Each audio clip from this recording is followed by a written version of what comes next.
Ok, premier vlog. Alors voici une motobécane d'un collègue à moi.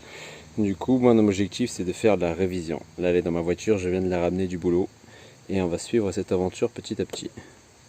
Alors selon moi de tête, voici les différentes étapes à faire pour la révision de la mobilette. Donc nettoyer le réservoir, Karcher puis Coca et laisser agir au moins 48 heures. Nettoyer le carburateur, déglacer le cylindre. Nouvelle segmentation, enfin on va vérifier déjà celle qui est en place si elle est encore bonne. Décalaminer le pot. Donc là il faut le mettre à un barbecue ou, ou dans la cheminée. Donc là ce sera plutôt barbecue vu qu'on est en plein été. Mettre un condensateur électronique, donc l'une des pannes principales de ce genre de machine, eh ben, ça vient de l'allumage. Donc le condensateur électronique que j'ai, c'est celui de Fluky, celui qui est garanti 15 000 km. Caler l'allumage, forcément, il faut caler l'allumage, normalement de mémoire c'est 2 mm avant le point Morot pour ce modèle là. De toute façon je verrai après, je verrai vérifier. Vérifier les freins, effectivement, pour qu'on puisse rouler en toute sécurité. Graisser les billes du vario, point de graissage, et changer le pneu arrière qui lui est totalement mort. Je sais pas si on peut voir. Voilà. Ok, donc là je viens d'enlever l'écarter. Donc je constate qu'on a un carburateur de 10, donc c'est extrêmement petit. Sur le modèle, moi je dirais visuellement que ce serait une AV85, à me confirmer ou pas. Alors qu'est-ce que je constate déjà? La chaîne est extrêmement tendue, j'arrive pas à la bouger. Il faudra voir une fois qu'elle sera regraissée, après refaire une torsion de chaîne. Donc je viens d'enlever le robinet d'essence. Déjà il y a une peinture qui a été refaite par-dessus qui n'est pas forcément très esthétique. On voit que du coup il y a des boulons qui ont été pris dans la peinture. Donc ouais, c'est une peinture qui a été faite à l'arrache par-dessus. Bon, sans mon collègue qui l'a acheté comme ça, hein, elle a été repeinte à l'arrache par-dessus, c'est pas grave, lui c'est pour faire les balades du week-end. Cependant il y a quelque chose d'intéressant, on a la selle qui est amortie. Alors c'est pas comme les selles double biplace qu'on achète aujourd'hui. En fait en dessous, on peut observer qu'il y a un système de ressort. Et quand j'écrase, alors je vais essayer de le faire avec la vidéo, ça vient absorber, ça c'est quelque chose d'assez intéressant. Qui ne se fabrique plus, ou en tout cas que je ne vois plus aujourd'hui. Même le mec qui a repeint, il a carrément repeint avec la selle dessus, donc il y a encore des couleurs dessus, c'est bien dommage.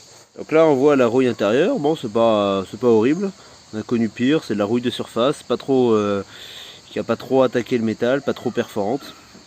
Du coup ça va bien le faire avec un coup de Karcher, puis laisser le coca à l'intérieur, ça enlèvera la rouille de surface. Donc là le coup de Karcher a été passé, maintenant je vais y mettre le coca. Ok, donc là c'est parti pour verser du coca. C'est du coca que j'ai utilisé pour un réservoir qui était relativement déjà très propre il y a une semaine avant le rallye des Meules de Savoie. Et du coup je savais que j'avais une autre mobilette à dérouiller. Alors pourquoi est-ce qu'on utilise le Coca-Cola? Dans le Coca-Cola il y a de l'acide phosphorique. L'acide phosphorique a la particularité de bouffer la rouille. Donc pas obligé d'utiliser la marque Coca-Cola, au contraire vous pouvez utiliser du cola classique. Le plus important c'est que vous retrouviez à l'intérieur le E338 ou écrit directement acide phosphorique. Donc là l'objectif c'est de laisser le Coca-Cola minimum 48 heures. Là par rapport à l'état de rouille du réservoir on pourrait le laisser maximum une semaine, ça ne servirait pas à faire plus. Le Coca-Cola n'est pas ultra corrosif pour la rouille, c'est juste la rouille de surface, ça permettra de lui faire un nettoyage. Cependant à partir du moment où vous avez nettoyé votre réservoir, la rouille peut revenir, comme sur tout métaux qui a déjà pris la rouille. Donc le but c'est de garder du carburant dedans. Quand vous le stockez pour l'hiver, soit de le stocker dans un endroit bien sec, soit de mettre un petit peu de WD-40 dans le réservoir, soit de remettre du coca et le laisser en stockage hivernal quand vous n'en servez pas. Donc si vous souhaitez faire une restauration complète, le kit Restom ça reste le meilleur choix, mais il faut débourser une somme de 40 € sans les frais de port, et surtout il y a beaucoup de manutention car il faut totalement démonter la mobilette pour pouvoir la manœuvrer dans plusieurs sens afin que la résine puisse prendre. Donc j'ai déjà utilisé le kit Restom une fois, ça demande pas mal de temps, 3 jours de disponibilité et surtout pas mal de temps pour démonter et remonter intégralement la mobilette. Sinon, il y a d'autres solutions. Si vous avez une rouille plus corrosive, vous ne voulez pas utiliser le kit Restom et le coca ne suffit pas. Vous pouvez acheter chez un grossiste de l'acide phosphorique concentré. Moi, j'en avais acheté concentré à 80%. Et je pouvais acheter le litre, je crois, aux alentours de moins de 20 €. Et là, du coup, vous avez quelque chose qui abrase bien et qui va venir bien décaper la rouille. Cependant, comme je vous ai dit, dès que vous avez le réservoir qui est vide, elle pourra toujours revenir avec le temps. Du coup là on va pouvoir s'attaquer au moteur. Alors on va démonter le moteur. Alors si vous avez de la vieille crasse sur le moteur comme ça et vous avez envie de l'enlever, vous avez une solution. Si vous avez du vieux mélange que vous n'allez pas rouler avec parce que vous savez qu'il n'est plus bon, qu'il a périmé, vous pouvez le stocker dans des jerrycans comme moi je fais. Et je me sers de ce vieux mélange pour nettoyer en surface lorsque j'ai des traces noires, des traces de vieille graisse qui est séchée. Ça permet de les décoller un peu plus facilement. Alors il n'y a rien de miraculeux, mais au moins ça permet de ne pas jeter ce carburant. Je m'en sers avec un pinceau un peu rigide et j'essaye d'aller dans les recoins difficiles d'accès et je peux nettoyer un peu mieux en surface, notamment aussi la chaîne. Ça permet de décrocher un petit peu mieux la merde. Vous pouvez laisser tremper carrément la chaîne dans un petit récipient. Donc voilà, je vais mettre la chaîne à tremper dans un vieux mélange. On n'oublie pas les maillons rapides qui est en 3 pièces.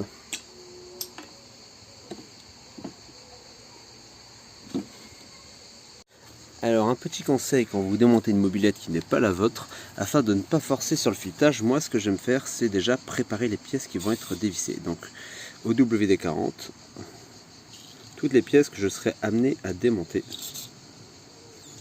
ultérieurement plus tard, je les prépare. Je leur mets juste une petite pointe de WD-40 qui agira tranquillement.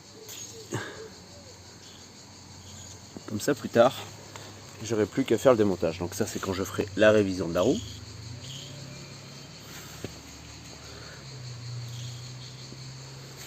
Ensuite le volant magnétique, très important.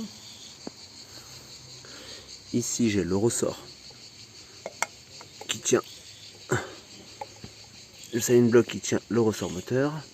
Ici la bague du carburateur. Ici à cette partie là l'axe qui tient le moteur. Et pour terminer, un peu la roue avant, surtout qu'elle est bien rouillée de l'autre côté. Et pour terminer, les goujons, donc ici, pour qui tiennent la culasse. Voilà. Et un petit coup au niveau de la bougie. Donc voilà, à partir de là, je vais pouvoir démonter et j'aurai moins de risques de forcer sur les pièces, de déterrer le pas de vis, surtout quand c'est une mobilette qui ne m'appartient pas. Ça va agir tranquillement, petit à petit. Donc moi là je vais m'attaquer au moteur. Alors pour ôter le moteur de la mobilette, on va le faire en plusieurs étapes. Étape 1, je vais débrancher le carburateur. Pour débrancher le carburateur, je vais d'abord faire le haut du carburateur avec cette vis. Déjà on peut voir en même temps au passage, je fais une aparté pour dire que le starter n'est même pas à l'intérieur. Donc le starter c'est cette pièce qui doit être normalement à l'intérieur. Et que dès qu'on l'actionne, donc là je vais faire une démo, voilà, donc bon ça sert à rien du coup là. Pour le coup il n'est pas du tout branché comme il faut. Donc j'enlève cette vis et ensuite je pourrai dévisser avec une clé de 8 au niveau de la pipe d'admission. Donc voilà, là le carburateur est enlevé. Donc le carburateur une fois enlevé, on va pouvoir le laisser tremper, pareil, dans du mélange, tranquillement, pendant qu'on va s'occuper du moteur.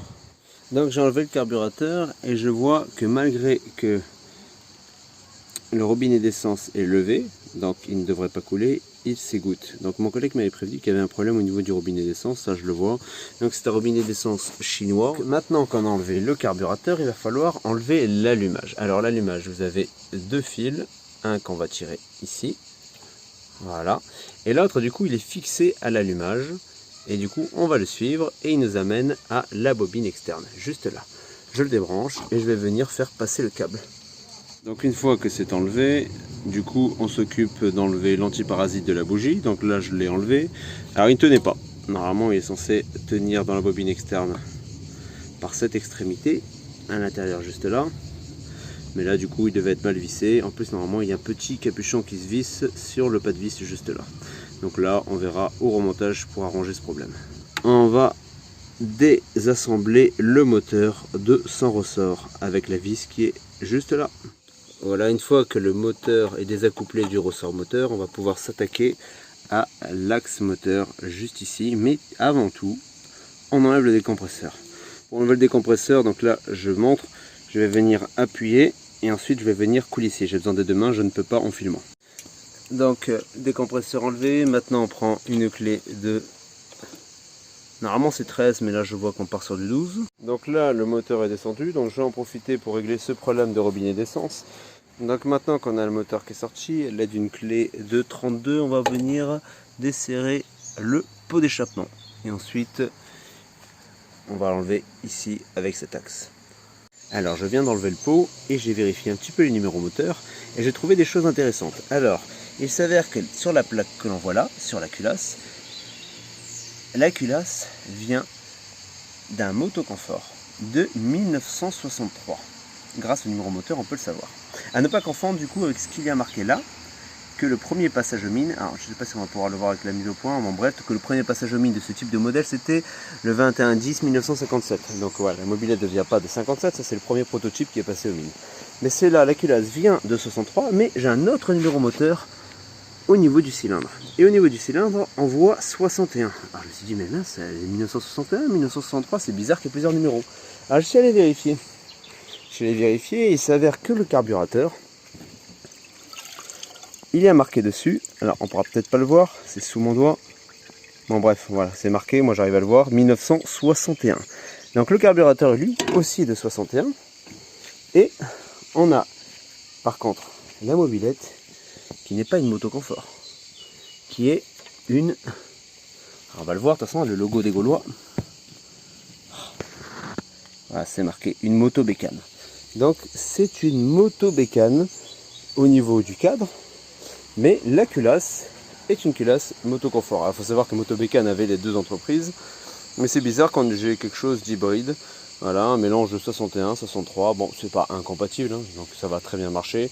Mais bon voilà, on a deux dates possibles et donc deux numéros moteurs. Donc possibilité peut-être d'en immatriculer deux un jour. Alors autre chose, ça va être plus compliqué de démonter l'image que je le pensais. Je vois qu'il y a des gens qui ont bourriné. Donc normalement c'est censé être carré. Normalement on peut le faire avec une clé à vidange. Là ça risque d'être compliqué. Donc si je n'y arrive pas, ce sera à coup de marteau et de burin. Je vois que quelqu'un a déjà fait ça avant. Allez, le moment de vérité. On essaye de déculasser. Donc là je vais avoir besoin des deux mains. Ok, alors on voit qu'on est extrêmement noir. Le plan de joint il est quand même vachement marqué. Peut-être refaire le plan de joint. On verra s'il me reste du papier et si mon marbre est toujours bon. Donc ça, c'était le jaune culasse. Alors le jaune culasse, c'est intéressant de l'étudier. Voir si on voit des fuites noires quelque part. Donc là, a priori, c'était une chauffe de ce côté-là. Je n'avais pas de fuite au niveau du jaune culasse a priori. Donc la hauteur du piston elle est bonne, hein. Le piston il va bien jusqu'à fleur. Donc si je dois retravailler le plan de joint, il faut que je fasse attention à ne pas raboter trop le cylindre ou la culasse parce que je risque de taper dans le tas. Sinon la hauteur elle est bonne, on dirait que ça a déjà été raboté par rapport à la hauteur. C'est bon, c'est pas mal. Maintenant on va étudier le cylindre. Allez le cylindre. Alors le cylindre. Ah bah, vu d'œil, il n'y a rien d'anormal, des toutes petites lumières, mais c'était comme ça à l'époque. Pas de traces d'usure, alors par contre il est extrêmement glacé, donc je vais le déglacer. Mais d'abord, avant de le déglacer, il va falloir un gros nettoyage. Mais c'est pas mal. Et le piston, là a priori, je ne vois pas de traces d'usure particulière. Alors je vois qu'au niveau des segmentations, je suis sur les segmentations dernière génération, donc j'en ai pas mal en rab. Pourquoi pas, je vais quand même de toute manière prendre bien le temps de vérifier la segmentation et son jeu à la coupe. Et le joint papier n'était pas mort, il commençait à être un peu fatigué, mais non, il n'était pas mort, il est venu d'un coup, donc bon, de toute façon, il est mort, enfin maintenant qu'il s'est enlevé, il s'est légèrement déchiré ici. Donc on le remplacera. Je vais mettre du mélange dans le bas moteur, le laisser comme ça, et on va voir comment il évolue, on va voir s'il fuit ou pas. Et avant ça, je vais enlever le piston via les ergots sur le côté. Donc le bas moteur est rempli de mélange, donc moi c'est l'extérieur, donc je vais le couvrir pour pas qu'il prenne de saloperie, et on verra avec le temps s'il se vide ou pas. Alors pour enlever la calamine que vous avez sur la culasse et sur le piston, donc vous pouvez utiliser plusieurs produits, comme le WD-40, le miroir, Argentil, Alors vous pouvez utiliser ensuite soit de la paille de fer, alors attention à celle-ci, elle a tendance à rayer, mais celle-ci est trop fine, elle fait juste policher. Alors peut-être qu'il serait intéressant, c'est d'investir dans une brosse que vous pouvez mettre au bout d'une perceuse, et là c'est plus intéressant pour pouvoir nettoyer. Donc voilà, c'est nettoyé, c'est pas nickel, mais c'est largement suffisant pour ce qu'il va en faire. Alors là il faudra juste que, avec un vieux segment, je vais nettoyer les gorges où iront les segments. Alors ensuite j'ai refait un léger surfaçage, donc c'est léger, il y a quand même des marques, mais c'est moins pire que ça l'était. Et le problème c'est que si je surface davantage, je vais raboter et là ça risque de taper dedans, donc je ne peux pas plus surfacer. Là aussi j'ai légèrement surfacé, vraiment juste quelques petits cercles et quelques petits 8. Donc maintenant ce que je vais faire, c'est qu'ici du coup je vois qu'il y a des points de faiblesse. Alors, ici on le voit là au-dessus de mon doigt. Je vais essayer de faire une mise au point. Voilà, il y a des points de faiblesse, donc je vais essayer tous les côtés qui sont un petit peu saillants, de les retoucher à la Dremel. Voilà, comme ça évitera d'avoir des points de faiblesse au niveau du piston. Donc une fois que le piston est bien bavuré, que là les bords ne sont plus tranchants, on peut mettre le cylindre dans le four. Donc c'est un micro-ondes qui fait four, hein. Donc moi les minimums c'est 140 degrés. Et là c'est parti pour une cuisson. Et quand il sera à 140 degrés, je pourrai sortir le moteur et commencer à faire le déglaçage. Donc une fois qu'il est bien chaud, je le sors. Je vais le positionner dans l'étau. Donc là, je huile bien l'intérieur rapidement avant qu'il refroidisse de trop. Donc bon, j'en ai mis partout à côté, forcément. D'une main, je ne suis pas arrivé. Et une fois qu'il est huilé, je huile les pierres du rodoir. Je saisis le rodoir et je l'insère à l'intérieur. Donc, il n'y a pas de nombre défini. Moi, je fais entre 3 et 5 allers-retours de chaque côté.